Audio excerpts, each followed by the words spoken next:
Hi. നമ്മുടെ ഇവിടെ പുറത്ത് തെയ്യാണ് കേട്ടോ. അപ്പൊ ഞാൻ വേഗം പോയി. അമ്മയെല്ലാം പതുക്കെയാ കേട്ടോ വന്നിട്ടുണ്ടായിരുന്നത്.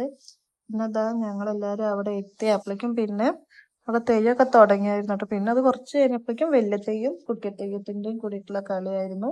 കാണാൻ നല്ല രസമാട്ടോ കുട്ടിത്തെയ്യത്തെ വെച്ചിട്ട് ഇങ്ങനെ ഓടിക്കുന്നത്. പിന്നെ വേഗം പോയി നമ്മൾ ഫുഡെല്ലാം കഴിച്ചിട്ട് ഒരു 5 മിനിറ്റ് പോയി കിടന്ന് 12 മണിയാകുമ്പോൾ വീണ്ടും വന്നു കേട്ടോ. ആ ചെന്ന സമയത്ത് തമ്പുരാട്ടിന്റെ തോറ്റാട്ടോ ഉണ്ടായിരുന്നേ. പിന്നെ അതെല്ലാം കഴിഞ്ഞ് ഭൂതം വന്നു.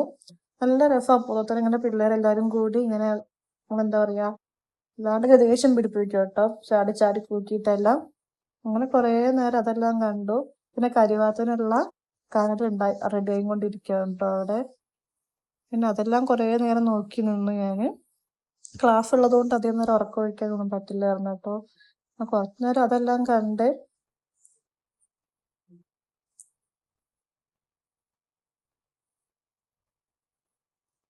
പിന്നെ ഭൂതം അങ്ങനെ ഒരു വേറെ സ്ഥലത്തേക്ക് ഓടിപ്പോയി. പിന്നെ ഒരു 2:30, 3 മണിയൊക്കെ ആയിട്ടാട്ടോ വന്നത്. നല്ല രസമുണ്ടായി. പിന്നെ വന്നത് വേറെ തെയ്യായിരുന്നു. പൂരം തന്നെയായിരുന്നു ട്ടോ. ഇതേ പൂരം തന്നെ വേറൊരു ആളാട്ടോ കെട്ടിയിട്ടുണ്ടായിരുന്നത്. അപ്പൊ നല്ല രസമുണ്ടായിരുന്നു കാണാൻ.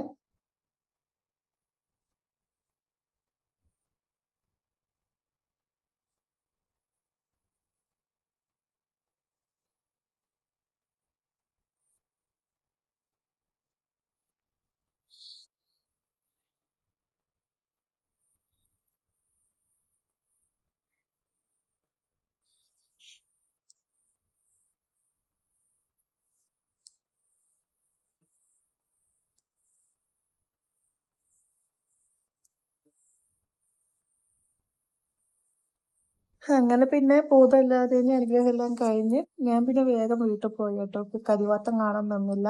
ക്ലാസ് ഉള്ളതുകൊണ്ട്. പിന്നെ അമ്മയെല്ലാം അവിടെ നിന്നു.